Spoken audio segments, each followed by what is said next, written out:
রাসূলুল্লাহ সাল্লাল্লাহু আলাইহি ওয়াসাল্লাম বলেছেন, যখন আমার উম্মত এই 15টা পাপে লিপ্ত হবে, এই 15টা পাপে লিপ্ত হবে, তখন তাদের উপর আল্লাহর পক্ষ থেকে আযাব এবং গজব আসতে শুরু করবে।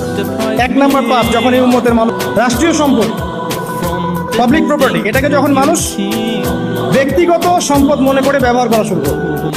2 নম্বর, যখন কারো কাছে আমানত রাখা হবে, আমানত, এবং সে এটাকে ব্যক্তিগত সম্পদ মনে করবে।